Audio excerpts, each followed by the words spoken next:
signal now for when I'm needed.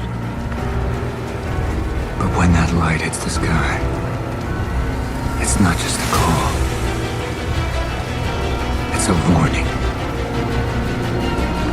to them.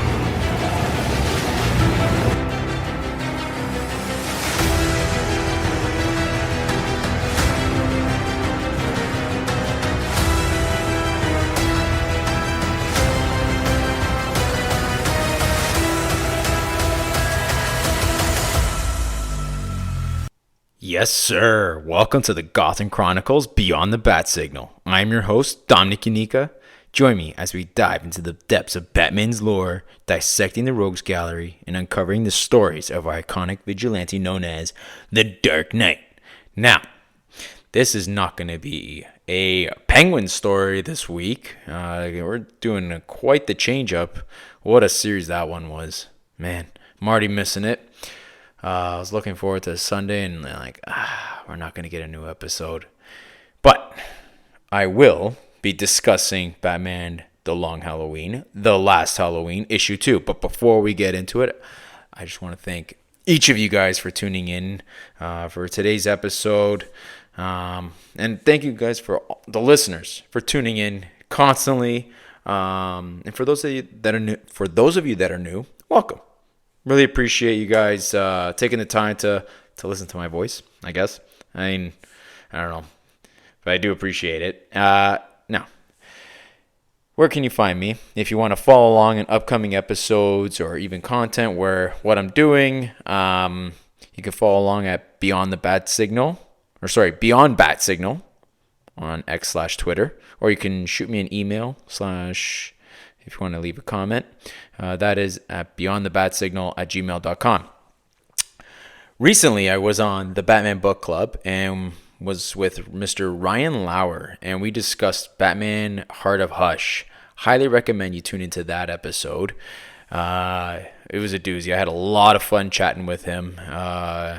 He's quite the guy, man. Let me tell you, solid human being.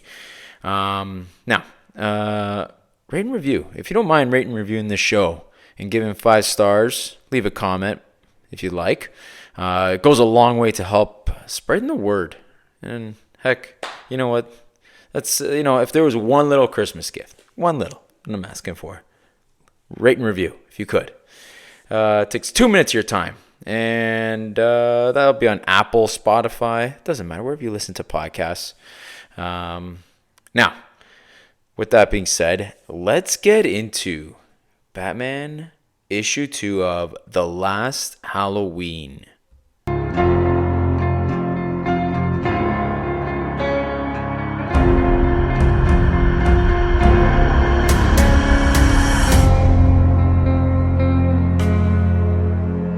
So, this issue number 2, was written by Jeph Loeb, illustration by Klaus Janson, with Dave Stewart.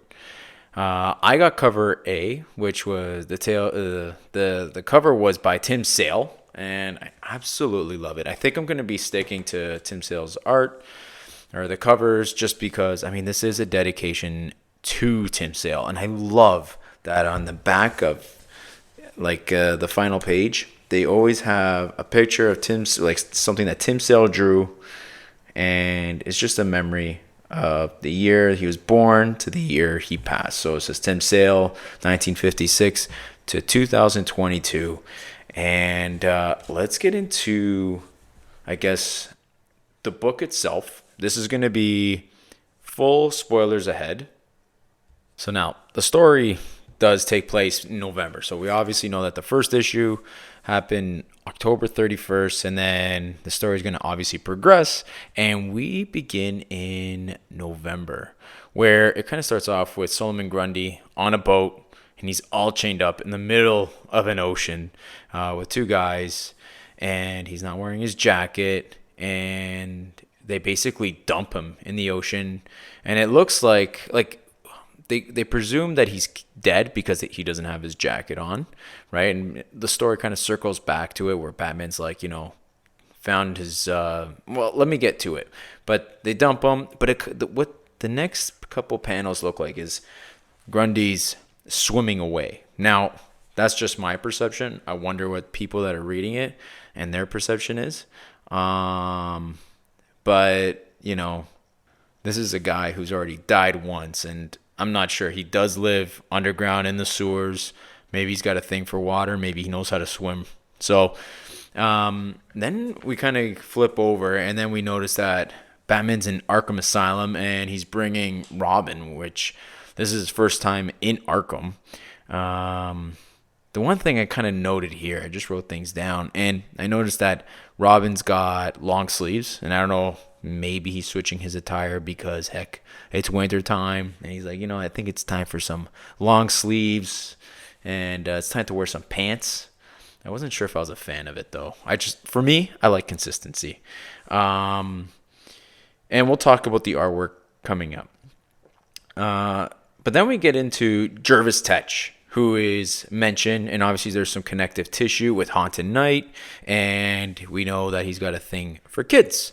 As we were reminded in the story when he took Barbara Gordon as a kid, and he was obviously questioned because, he's got a thing for kids. So it's kind of weird to say.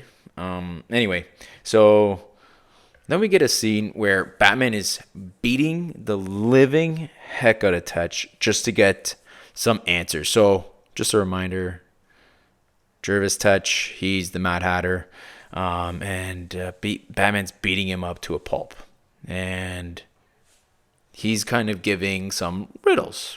It seems like, he's kind of speaking in code, and I'll read it out loud to you. So Batman goes, "A child is lost. Now either you had something to do with it, or you know who did." And then Mad Hatter responds, "The walrus and the carpenter." Batman's like, "Tell me what you know, or you will never leave this room." And then Tetch responds with, "The walrus and the..." Batman, I just kind of hear Bale's voice like, "Tell me." And then Tetch responds with, "The penguin and the carp." And then in comes Robin, where he kind of just disrupts and says, "Something I need to show you right away," where it's followed up by, we finally know what happened to Catwoman. And she's in Arkham, and she's getting repaired, some surgery, because from a gunshot wound. So we saw that she was shot in the first issue, and then we didn't know what happened to her. Well, here we see that, she's getting bandaged up and the bullet taking out, and she doesn't trust the people at the hospital, but she will trust people in Arkham. Now, Catwoman is very well aware of Holiday and the things that have occurred on Halloween. They must be scared. So, which makes total sense, right? I mean, there's a gun that was left behind. It was a .22 caliber, and she wants no part of it because she thinks she's obviously a target. So then Batman continued to do his detective work, and it's kind of noted that he's smoking again, and he receives a message. So it's an old Sicilian message with fish. So it's fish. And then this is where I was going to say. So we have Grundy's jacket, and it's all wrapped up, or his jacket's wrapping something up, and it's dead fish. And that's why they call it an old Sicilian message, saying, you know what, we got Grundy and he's dead. So Batman's saying, Grundy's dead because his coat's all wrapped up in fish. And here's the FBI, who brings forth some evidence that they found James Gordon's umbrella, and then they take off the cap. And it's of a penguin at the bottom of the cap. So you know where you hold the umbrella? Right there. They kind of took that off, and then they have like the shape of, listen, it's a bird or a penguin. I'm not sure. My head immediately went to Oswald Cobblepot. So then the story kind of fast forwards, and we get Batman continuing to rummage through and look for Penguin. And we find him in the fish market. Go figure. Classic Penguin. Now, Batman is trying to chase Penguin. He's trying to get some, information out of him. Penguin ain't talking. Not whatsoever. And at one point, Penguin stops and he sees 3 scarecrows. And these guys have guns. And sure enough, they shoot Oswald Cobblepot. And he falls right down the stairs. And then he's got a nice boot to the face where he's getting stomped on. The scarecrows take off. Now, these guys don't look like it is the scarecrow, but it looks like imposters. I don't think they necessarily work for Jonathan Crane, but who knows. And then Batman goes to check in and see that there is another gun, and it's a 22 caliber gun. Sure enough, all taped up, and he's trying to make this connection. Like, who could this be? What's he missing? Right? Like, it's another big criminal that's been shot down. Who is it? Right? And he's trying to make sense of all of this. Right? And then by the end of the issue, we have the FBI showing up without reason and telling Batman to put up his hands. The best part is, what's one way Batman gets away? He uses the grapple gun, yes, but he's also got like a little smoke grenade. So that's how he takes off. And that's the issue, right? And then by the end of it, I kind of like how what they're doing with The Last Halloween is they have someone interviewing the artist. So here they have with someone interviewing Klaus Janson and asking him questions like, how he got to go onto this book. They asked him like ways that he was first reached out about the project. Tim Sale's impact on Batman. Now, I love it. It's definitely worth the read. I won't expand on it. I think it's worth you picking up just to read. It's great. My overall thoughts. I thought that this book was okay. I actually loved the first issue. I thought that it was a great start to the series. This one, I'd probably give it a B+, if I were to grade it. I did like the writing. I just thought that it needed a bit more substance. I think when we revisit it as a whole, it's going to flow a lot more nicer and a lot better. The artwork, reading it, I read it twice. The first time I wasn't too fond of it. The second time, I think it does pay nice homage to Tim Sale. It still has that gritty feel. There are some panels I was like, not too not too fond of. But I think Klaus Janson does a good job, right? Like, do I think it's great? It's not my cup of tea. But again, art is subjective. It's just my preference. I actually love the first issue, the way it was drawn. But yeah, I mean, what do you guys think? Right? Like, to the audience, feel free to write it or comment either on X/Twitter or send me an email.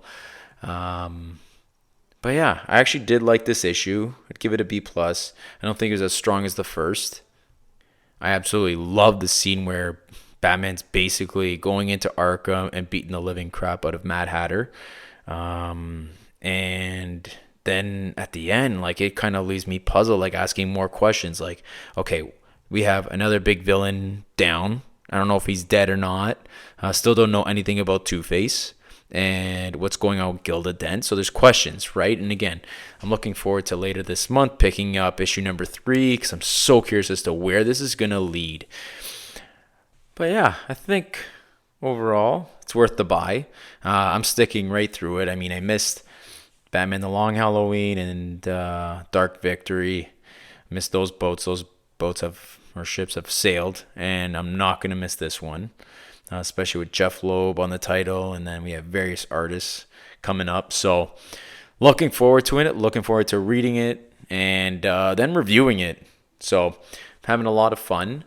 I did want to highlight something, not comic related, but it is comic related. There's a guy I follow on YouTube. I think his name is Sheehan.